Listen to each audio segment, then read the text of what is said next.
بسم اللہ الرحمن الرحیم نحمدہ ونصلی علی رسولہ الکریم اما بعد اعوذ باللہ من الشیطان الرجیم بسم اللہ الرحمن الرحیم وبالوالدین احسانا وبذی القربى والیتامی والمساکین والجار ذی القربى والجار الجنب والصاحب بالجنب وابن السبیل وما ملکت ایمانکم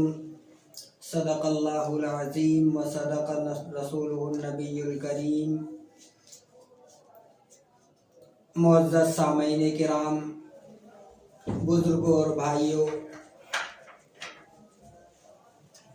آج میری تقریر کا موضوع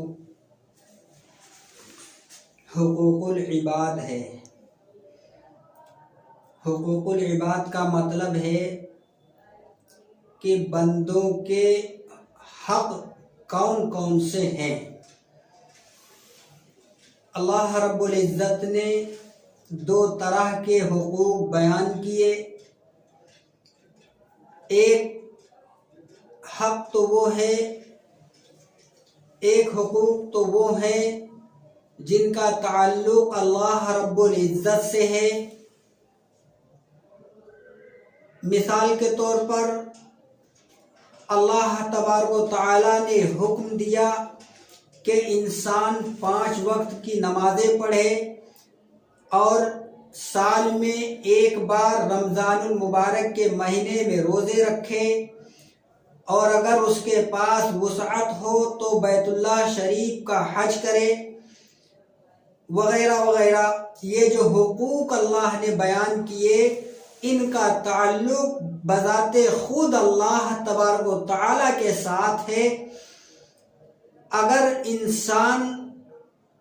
اللہ کے ان حقوق کو ادا نہ کرے، اللہ کے ان حکموں کی خلاف ورزی کرے، تو اگر اللہ رب العزت چاہیں گے تو اپنے فضل و کرم سے اس کی گرفت نہیں کریں گے، نماز چھوڑنے پر اس کی پکڑ نہ کریں گے، روزہ نہ رکھنے پر اس کی گرفت نہیں کریں گے۔ لیکن جو دوسرے حقوق اللہ نے بیان کیے، جن کو حقوق العباد کہا جاتا ہے، یعنی بندوں کے حقوق، تو بندوں کے حقوق کا جہاں تک تعلق ہے تو اللہ رب العزت نے فرمایا کہ بندوں کے حقوق کو اللہ تبارک و تعالی معاف نہیں کرے گا جب تک بندہ خود معاف نہ کرے۔ مثال کے طور پر آپ نے کسی سے قرض لیا اور وہ قرض آپ نے اس کو ادا نہیں کیا، تو اب وہ قرض اللہ تبارک و تعالی ہرگز معاف نہیں کرے گا جب تک جس سے آپ نے قرض لیا ہے، جب تک وہ آدمی آپ کو معاف نہیں کرے گا تب تک اللہ تبارک و تعالی اس کو معاف نہیں کریں گے۔ یہ ہے حقوق العباد۔ نبی پاک صلی اللہ علیہ وسلم نے ایک مرتبہ صحابہ کرام سے عرض کیا اور سوال کیا کہ صحابہ بتاؤ، تمہاری نظروں میں مفلس کون آدمی ہے؟ کس کو تم مفلس اور غریب تصور کرتے ہو، جانتے ہو؟ تو صحابہ نے عرض کیا یا رسول اللہ، ہماری نظروں میں مفلس وہ شخص ہے جس کے پاس نہ مال دولت ہو، نہ کھانے کا ایک وقت کے گزارے کا اس کے پاس ساز و سامان ہو، اور وہ ہر طریقے سے پریشان ہو۔ فرمایا کہ ہماری نظروں میں ایسا شخص مفلس ہوتا ہے۔ نبی پاک صلی اللہ علیہ وسلم نے فرمایا مفلس وہ نہیں ہے جس کو آپ لوگ سمجھ رہے ہیں، مفلس وہ شخص ہے جو اللہ رب العزت کے بارگاہ میں ایسی حالت میں آئے گا کہ وہ نمازیں لے کر کے آیا ہوگا، روزے لے کر کے آیا ہوگا، صدقہ اور خیرات لے کر کے آیا ہوگا، اور دوسری نفل عبادتیں، ذکر و اذکار وغیرہ بہت سارے اعمال خیر لے کر کے آیا ہوگا، لیکن اس نے کسی کو ناحق طریقے سے گالی دی ہوگی، کسی کو برا بھلا کہا ہوگا، کسی کو لعن طعن کیا ہوگا، کسی کی زمین پر ناحق قبضہ کیا ہوگا، اس نے اپنے والدین کے اوپر ظلم اور ناانصافی کی ہوگی، اپنے بدسلوکی کی ہوگی، تو یہ شخص جو سب کچھ نیک اعمال اللہ کے وہاں لے کر کے آئے گا، اس کے بعد جب میدان محشر قائم ہوگا اور جب مظلومین حضرات آئیں گے لائن لگا کر کے اللہ کے دربار میں حاضر ہوں گے اور کہیں گے یا اللہ اس نے مجھے گالی دی تھی، یا اللہ اس نے مجھے میرے ساتھ بدسلوکی کی تھی، یا اللہ انہوں نے ناحق قتل کیا تھا، خون بہایا تھا، تو وہاں پر روپیے پیسے نہیں ہوں گے جس سے وہ اپنے اس ظلم کی تلافی کر سکے، تو وہاں پر اللہ کا فیصلہ یہ ہوگا کہ جس کے ساتھ بھی اس نے ظلم کیا ہوگا ان کے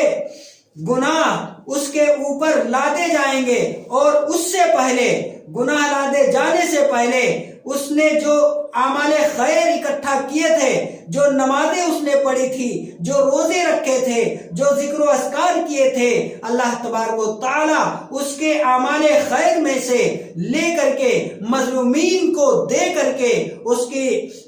حقوق کی تلافی کریں گے، اور ابھی سلسلہ ان کا ختم نہیں ہوا ہوگا، برابر مظلومین آتے ہوں گے، آتے جائیں گے اور اپنے حقوق کا مطالبہ کریں گے، اللہ تبارک و تعالی اس کی نیکیوں میں سے اس کو دیتے رہیں گے، اس کی نیکیوں میں سے مظلومین کو دیتے رہیں گے، اور آخر میں نمبر یہ آئے گا کہ اس کے پاس نیکیوں کا انبار، نیکیوں کا ذخیرہ ختم ہو جائے گا، اور اس کے پاس جو کچھ بھی وہ دنیا میں اعمال خیر کرتا تھا وہ سب اس کے پاس وہاں ختم ہو گئے ہوں گے، لیکن مظلومین کا سلسلہ اب بھی جاری ہوگا۔ تو اب اللہ تبارک و تعالی یہ کریں گے کہ مظلومین کے جو گناہ ہوں گے وہ گناہ اس ظالم کے سر پر تھوپ دیے جائیں گے، اور اس ظالم کو مظلومین کے گناہ دیے جائیں گے، اور نمبر یہ آئے گا، ایک وقت ایسا آئے گا کہ اس کے پاس سارے ذخیرے نیکیوں کے ختم ہو جائیں گے، اور پھر اس کے اوپر گناہ لدنے شروع ہو جائیں گے، گناہ لدتے لدتے نمبر یہاں تک آئے گا کہ اسے جہنم کے اندر رسید کر دیا جائے گا۔ میرے عزیزو،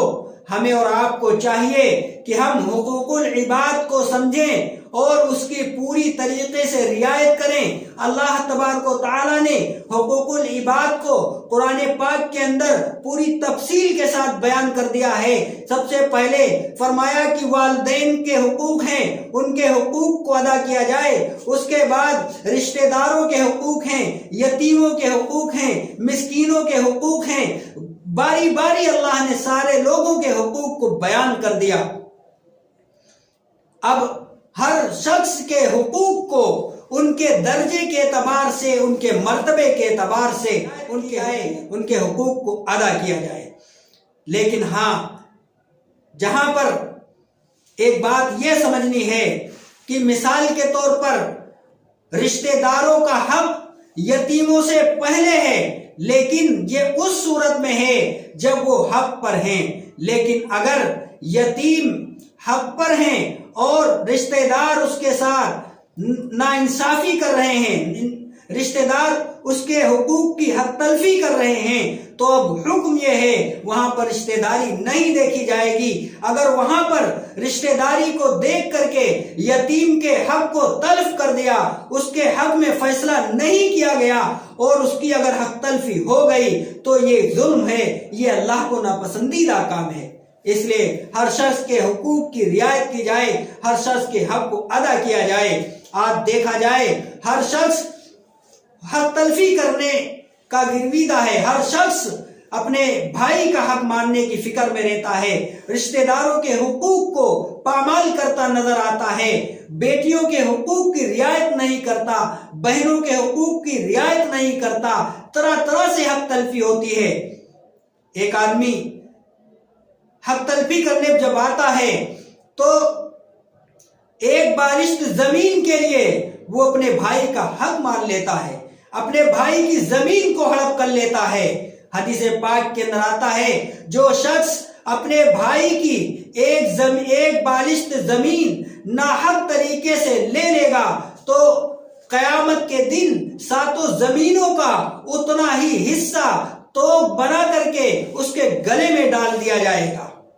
میرے بھائیوں، سوچئے، غور کریے، حق تلفی ایک ایسی چیز ہے جس کی اللہ کے وہاں معافی نہیں ہے، جس کو اللہ ہرگز معاف نہیں کرے گا جب تک کہ صاحب معاملہ اس کو معاف نہ کر دے۔ ایک روایت کے اندر آتا ہے، یہ جو حدیث جس کا ترجمہ میں نے بیان کیا، اس کے راوی ہیں حضرت سعید ابن زید رضی اللہ تعالی عنہما۔ ان کو ایک عروہ نامی عورت نے ان کے خلاف ایک زمین کے بارے میں مقدمہ درج مقدمہ کر دیا انہوں نے۔ تو حضرت سعید ابن زید رضی اللہ تعالی عنہما نے فرمایا کہ یہ زمین کا حصہ اس کو دے دیا جائے، اس کے حق میں چھوڑ دیا جائے، کیونکہ میں نے نبی پاک صلی اللہ علیہ وسلم کو فرماتے ہوئے سنا ہے کہ جو شخص ایک بالشت زمین بھی کسی کی ناحق طریقے سے لے لے گا، مار لے گا، تو قیامت کے دن 7 زمینوں کا اتنی زمین کے برابر توق بنا کر کے اللہ تعالیٰ اس کے گلے میں ڈال دیں گے۔ اس کے بعد حضرت سعید رضی اللہ تعالی عنہ نے یہ بد دعا دی کہ یا اللہ اس کو اندھی کر دے اور اس کی زمین میں اس کی قبر کو بنا دے۔ حضرت سعید رضی اللہ تعالیٰ عنہ آگے فرماتے ہیں کہ میں نے اس عورت کو اندھا دیکھا ہے اور وہ دیواروں کو پکڑ کر کے چلتی ہوئی میں نے اس حالت میں اس کو دیکھا اپنی زندگی کے اندر، اور وہ عورت یہ کہا کرتی تھی مجھے حضرت سعید کی بد دعا لگ گئی ہے۔ اس کے بعد ایک دن وہ عورت اپنے احاطے میں چل رہی تھی، سیر و تفریح کر رہی تھی، اور اس کے احاطے میں ایک کنواں تھا، وہ کنویں کے اندر گرتی ہے اور اسی جگہ اسی کنویں کے اندر اس کا انتقال ہو جاتا ہے۔ اس حدیث سے یہ بھی پتا چلا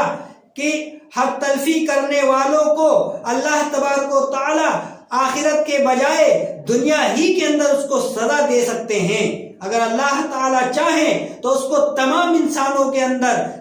انسانوں کے روبرو اس کو ذلیل اور رسوا کر سکتے ہیں۔ اس لیے میرے عزیزو،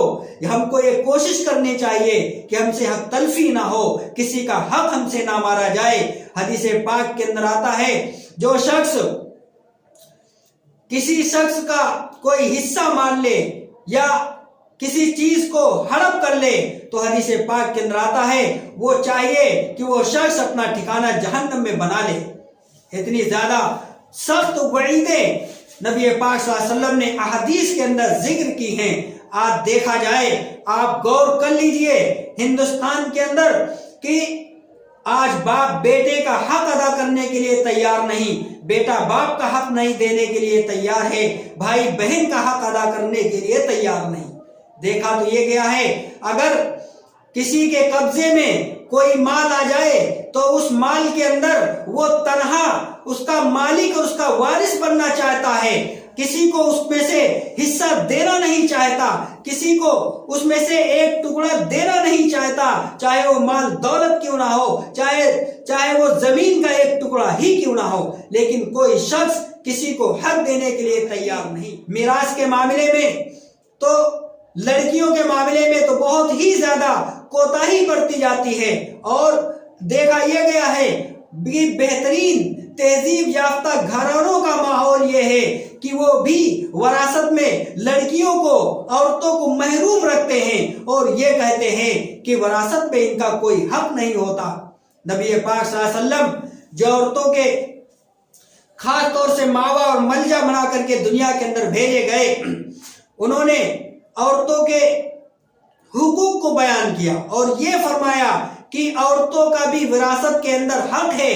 آپ نے دادی کا، ماں کا، بیٹی کا، بہن کا، ہر ایک کا حصہ بتا دیا۔ قرآن کے اندر پوری تفصیل کے ساتھ اللہ تبارک و تعالیٰ نے ذکر کر دیا اور آپ نے پوری تفصیل کے ساتھ ان کے حقوق کو بیان کر دیا۔ آج دیکھا یہ جاتا ہے کہ آج لوگ کہتے ہیں کہ باپ کی وراثت میں لڑکی کا حق نہیں، لڑکی کا حصہ نہیں، اور اگر بہن اپنا حصہ باپ کے مرنے کے بعد بھائیوں سے مانگتی ہے تو حد یہ کرتے ہیں کہ بھائی اس سے قطع تعلق ہو جاتے ہیں اور اس کو مجرم تصور کرتے ہیں۔ اگر وہ لڑکی، اگر وہ بہن اپنے بھائی سے والدین کی وراثت میں حصہ مانگتی ہے تو اسے مجرم تصور کیا جاتا ہے۔ بڑے افسوس کی بات ہے، نمبر یہاں تک آتا ہے کہ تھوڑی تھوڑی سی چیز پر، تھوڑی تھوڑی سی زمین پر مقدمے بازی ہوتی ہے اور قتل و غارت گری کی جاتی ہے۔ یہ کیا ہے؟ یہ حقوق تلفی ہے، اور حقوق تلفی اتنا بڑا جرم ہے کہ اللہ تبارک و تعالیٰ اس کو معاف نہیں کریں گے جب تک صاحب معاملہ خود اس کو معاف نہ کرے۔ اللہ تبارک و تعالیٰ ہرگز معاف نہیں کر سکتے۔ اس لیے میرے بھائیوں، ہمیں حق تلفی ہونے سے اپنے آپ کو بچانا چاہیے اور یہ کوشش کرنی چاہیے کہ کسی بھی طریقے سے ہم سے، ہماری ذات سے کسی کا حق تلف نہ ہو جائے، کسی کے حق کی پامالی نہ ہو جائے، اس کی فکر رہنی چاہیے۔ آج جب بہن اپنے حقوق کا مطالبہ کرتی ہے تو ہم کہتے ہیں کہ بہن کا والدین کی وراثت میں، والدین کی مال میں چھوڑے ہوئے ترکے میں والدین کا، لڑکی کا کوئی حصہ نہیں ہے۔ اتنا بڑا ظلم لڑکی کے ساتھ کرتے ہیں، اور دلیل یہ دیتے ہیں کہ لڑکی کو جہیز میں بہت سارا سامان دے دیا جاتا ہے، بہت ساری قیمت اس کے شادی میں خرچ کی جاتی ہے، لیکن ان کی سمجھ میں یہ نہیں آتا کہ مرنے سے پہلے لڑکی کو یا کسی کو جو کچھ بھی دے دیا جاتا ہے اس کو عطیہ، ہدیہ اور تحفہ کہا جاتا ہے، اور وراثت اس مال کو کہا جاتا ہے جو انسان چھوڑ کر کے جاتا ہے، اس کو وراثت کہتے ہیں۔ وراثت میں جتنی بھی چیزیں والدین چھوڑ کر کے جاتے ہیں، ہر ایک چیز میں لڑکیوں کا، ہر ایک چیز میں حصہ ہوتا ہے۔ ہر شخص کو والدین کے چھوڑے ہوئے مال میں سے لڑکیوں کا بھی حصہ دینا چاہیے۔ قرآن کے اندر اللہ نے ذکر کر دیا، یوصیکم اللہ فی اولادکم للذکر مثل حظ الانثیین، کہ اللہ نے فرما دیا کہ لڑکوں کا حق لڑکیوں سے دوگنا ہے۔ ہاں، لڑکی کو اگر آدھا ملے گا تو لڑکے کو لڑکی سے دوگنا ملے گا۔ یہ فرق اتنا رکھا گیا ہے، اور اس میں بھی حکمت اور مصلحتیں ہیں۔ اس لیے ہر شخص کو چاہیے اور یہ کوشش کرے کہ ہم سے کسی کا حق نہ مارا جائے، ہم سے حق تلفی نہ ہونے پائے، کیونکہ یہاں اگر ہم نے کسی کی زمین پر نہ حق قبضہ کر لیا، کسی کے ساتھ برا سلوک کیا، تو یہاں دنیا کے اندر چند دن رہنا ہے، اس کے بعد سب سے بڑی جو چیز ہے وہ آخرت والی زندگی ہے، وہاں پر ہم کو جانا ہے اور اللہ کے وہاں ذرے ذرے کا حساب ہوگا۔ روایات کے اندر آتا ہے اگر کسی نے کسی کے اوپر ظلم کیا ہوگا تو اللہ کے وہاں جب قیامت کا منظر ہوگا، قیامت قائم کی جائے گی اور وہاں پر انصاف ہوگا، تو اگر دنیا کے اندر سینگ والی بکری نے بے سینگ والی بکری کو اگر مارا ہوگا تو قیامت کے دن اللہ تعالیٰ اس بکری کے ساتھ بھی انصاف فرمائے گا اور اس بکری کو سینگ دے گا، پھر وہ بکری اپنی ان سینگوں سے اس بکری سے بدلہ لے گی۔ یہ ہے جانوروں تک کے ساتھ اللہ تبارک و تعالیٰ انصاف قائم کریں گے۔ لہذا ہم کو چاہیے کہ اس میدان آخرت میں پہنچنے سے پہلے، میدان محشر بپا ہونے سے پہلے، جہاں پر کوئی کسی کا ساتھی نہیں ہوگا، کوئی کسی کا ہمدرد نہیں ہوگا، کوئی کسی کا پرسان حال نہیں ہوگا، وہاں پر نفسی نفسی کا عالم ہوگا، تو اس وقت کے اور وہاں پہنچنے سے پہلے ہم کو ان تمام حقوق کی ادائیگی کر لینی چاہیے اور سب کے حقوق کو ادا کر دینا چاہیے، کیونکہ چند دن کے بعد اللہ کے سامنے ہم کو جانا ہے اور وہاں اللہ تبارک و تعالیٰ ذرے ذرے کا حساب لیں گے، ایک ایک کیے ہوئے کاموں کا بدلہ دیں گے۔ اگر ہم سے یہاں پر ظلم ہوا، ہم نے کسی کو بلا وجہ گالی گلوچ دیا، لعن طعن کیا، یا کسی کو مارا پیٹا، اس کے ساتھ ناحق ظلم کیا، تو اللہ تبارک و تعالیٰ کے وہاں انصاف ہوگا، اور وہاں پر ہم کو تلافی کرنے کے لیے نہ ہمارے پاس مال دولت ہوگا، وہاں صرف اور صرف ہمارے پاس اعمال خیر ہوں گے۔ اعمال خیر کا جو ذخیرہ ہوگا اسی سے اللہ تبارک و تعالی ہمارے حقوق کی حقوق تلفی کرنے کی وجہ سے ان ہمارے اعمال خیر سے اس کی تلافی کریں گے۔ اس لیے اس وقت سے پہلے ہم کو دنیا کے اندر حقوق کو ادا کرنے کی بھرپور طریقے سے کوشش کرنی چاہیے اور سب کے حقوق کو ادا کرنا چاہیے۔ اللہ سے دعا ہے کہ اللہ تبارک و تعالی ہمیں کہنے سننے سے زیادہ ہم سب کو عمل کی توفیق عطا فرمائے۔ وآخر دعوانا ان الحمد للہ رب العالمین۔